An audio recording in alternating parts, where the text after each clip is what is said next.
Hello guys, welcome back to my YouTube channel SKM study away of success. मैं हूं आपका educator Shivam Mishra. आपका स्वागत करता हूं मेरे प्यारे बच्चों आपके अपने यूट्यूब चैनल SKM स्टडी में। जी हाँ प्यारे बच्चों, और यहाँ पे लेके आए हैं अध्याय 1 से लेकर 10 तक आप इसमें देखेंगे। जी हाँ, अध्याय 1 से लेकर कुल 10 तक प्यारे बच्चों इंपॉर्टेंट चैप्टर्स को देखने वाले हैं। विथ न्यू सिलेबस के अकॉर्डिंग मैंने बनाया है। तो ये क्लास 12 बायोलॉजी का है प्यारे बच्चों। नोट्स फ्री में, इसका जो नोट्स है प्यारे बच्चों वो फ्री में कहाँ पे पा सकते हैं, इसी वीडियो का जो वीडियो देख रहे हैं इसका फ्री में नोट्स आपको मिलेगा अपने टेलीग्राम चैनल SKM स्टडी पे। SKM स्टडी का एक टेलीग्राम चैनल पे है प्यारे बच्चों, वहाँ से आप फ्री में नोट्स एक्सेस करके डाउनलोड कर पाएंगे। Link in the description box, Telegram का लिंक डिस्क्रिप्शन बॉक्स के अंदर दिया हुआ है। ओके, तो ये सबसे महत्वपूर्ण अतिलघुत्तरीय प्रश्न है प्यारे बच्चों, अध्याय 1 से लेकर 10 तक। और लाइक टारगेट प्यारे बच्चों, आज का लाइक टारगेट 1000 लाइक टारगेट है, और आशा करें प्यारे बच्चों आप लोग 1000 लाइक टारगेट करवा ही देंगे। और ये बोर्ड परीक्षा 2022 के लिए है। स्पेशल किसके लिए बनाया गया, तो ये बोर्ड परीक्षा 2022 के लिए बनाया गया है।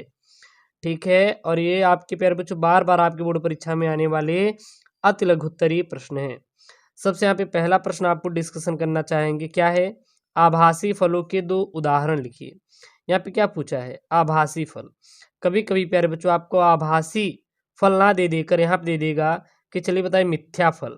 क्या प्यारे बच्चों दे देगा, मिथ्या फल के 2 उदाहरण लिखिए। तो आभासी फल बोले या फिर मिथ्या फल बोले, इसके 2 उदाहरण दीजिए। तो क्या हो जाएगा, काजू, सेब, नाशपाती, अनानास इत्यादि जितने भी होते हैं प्यारे बच्चों, यह आपके आभासी फल होते हैं। तो आभासी फल क्या होते हैं प्यारे बच्चों, जैसे काजू, सेब, नाशपाती, अनानास इत्यादि आदि क्या है प्यारे बच्चों, आभासी फल हैं। कभी कभी आपके माइंड में आ जाता है कि सर ये एक्चुअली में आप बता दीजिए कि आभासी फल क्या है। अगर ये जानना है तो कमेंट कीजिए, इसको प्यारे बच्चों मैं आपको टेलीग्राम पे भेज दूंगा, आप अच्छे से पढ़ लीजिए डिटेल में, ठीक है ना। क्योंकि आपका मैं यही चाहता हूँ कि जो भी आपके मन में डाउट हो उसका सारा सोल्यूशन आपको मिले और आप अपनी अच्छे से तैयारी कर पाएँ। अगला प्रश्न है, अगला यहाँ पे प्रश्न है प्यारे बच्चों, वो क्या है कि दोहरा निषेचन से क्या समझते हैं, या फिर दे देगा कि दोहरा निषेचन की परिभाषा लिखिए। मतलब रहेगा एक ही, लेकिन उसके प्यारे बच्चों अलग अलग वहाँ पे मीनिंग दिए जाएंगे। अब ये नहीं कि दोहरा निषेचन आप तैयार ही ना करें, तो दोहरा निषेचन की परिभाषा लिखो, या फिर दे देगा कि दोहरा निषेचन क्या है। ठीक है ना, तो यहाँ पे उत्तर क्या हो जाएगा, आवृतबीजी पौधों में परागण की जनन कोशिका से बने नर युग्मकों में से एक अंड कोशिका यानी कि मादा युग्मक से तथा दूसरा नर युग्मक द्वितीयक केंद्रक से संगलित होता है। इन दोनों क्रियाओं यानी निषेचन और त्रिसंलयन को सम्मिलित रूप से क्या कहते हैं प्यारे बच्चों, दोहरा निषेचन कहते हैं। इसे ही क्या नाम दिया गया है, दोहरा निषेचन। तो जो निषेचन और प्यारे बच्चों क्या हो, त्रिसंलयन, निषेचन और त्रिसंलयन, यही दोनों को प्यारे बच्चों मिलाकर क्या नाम दिया जाता है, दोहरा निषेचन नाम दिया जाता है। क्या नाम दिया जाता है, दोहरा निषेचन नाम दिया जाता है। ठीक है ना। अगला प्रश्न है यहाँ पे, वृषण जालिका क्या है। वृषण जालिका प्यारे बच्चों क्या होती है, वृषण जालिका किसे कहते हैं। तो शुक्रजन नलिकाएं वृषण की भीतरी सतह पर नलिकाओं के एक घने जाल में खुलती हैं, इसे ही वृषण जालिका कहते हैं। इसे क्या कहा जाता है, वृषण जालिका कहा जाता है। इससे 50 से 20 शुक्रवाहिकाएं निकलती हैं।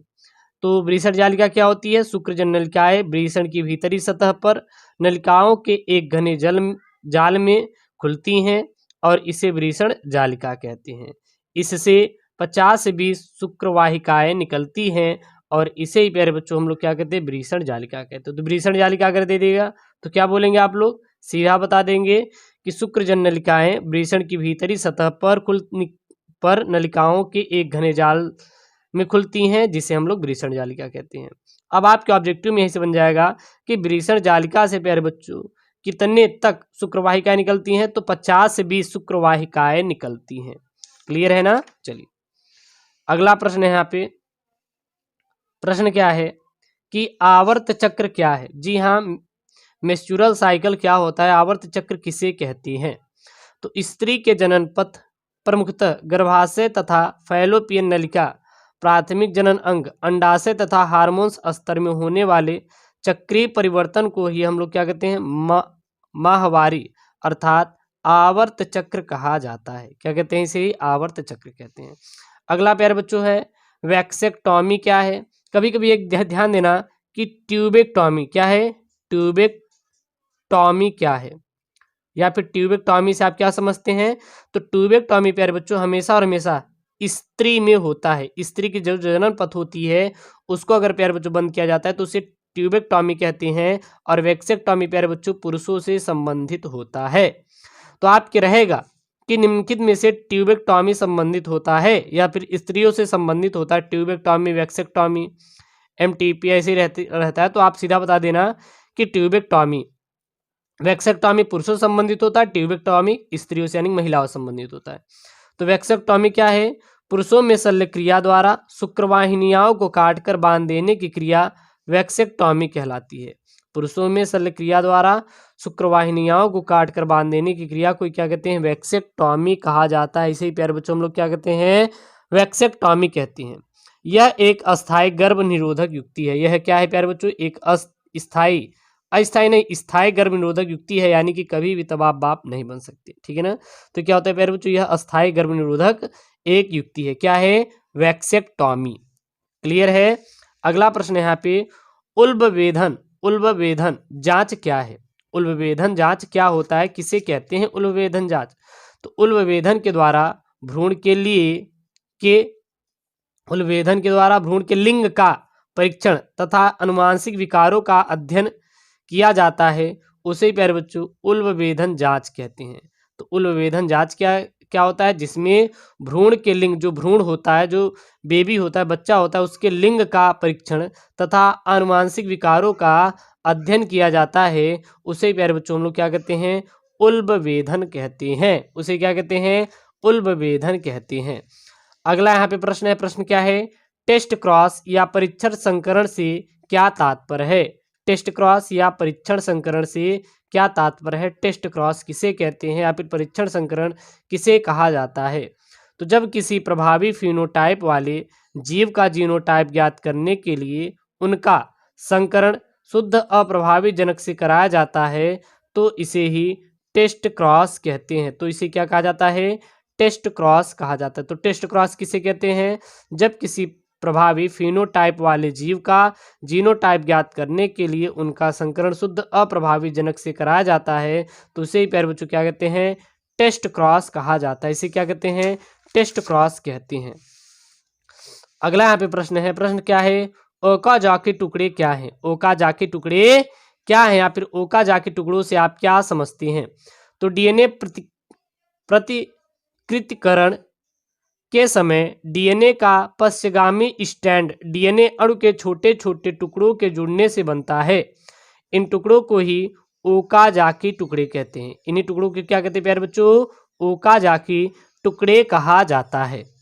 अगला प्रश्न यहाँ पे कोविड-19 क्या है, इसके कारक जीव का नाम लिखो। मान लीजिए अगर दे दिया कि चलिए बताइए कोविड-19 से आप क्या समझते हैं, क्या होता है कोविड-19 और इसके कारक प्यारे बच्चों जीव का आपको नाम लिखना है। तो कोविड-19 का अर्थ है कोरोना वायरस। कोविड-19 का अर्थ क्या है, कोरोना वायरस। डिसीज 19 इसका रोगजनक कोरोना वायरस का एक प्रकार है जिसका नाम क्या है, सार्स-कोव-2। सार्स-कोव-2 है। अगला प्रश्न है यहाँ पे बीओडी से आप क्या समझते हैं। बीओडी से आप क्या समझते हैं। तो बीओडी का पूरा नाम होता है बायोकेमिकल ऑक्सीजन डिमांड। जी हाँ, कभी कभी ये प्यारे बच्चों आपके बोर्ड में पूछ लिया जाता है ऑब्जेक्टिव में कि बीओडी का पूरा नाम क्या है, बीओडी से क्या समझते हैं, बीओडी किसे कहते हैं।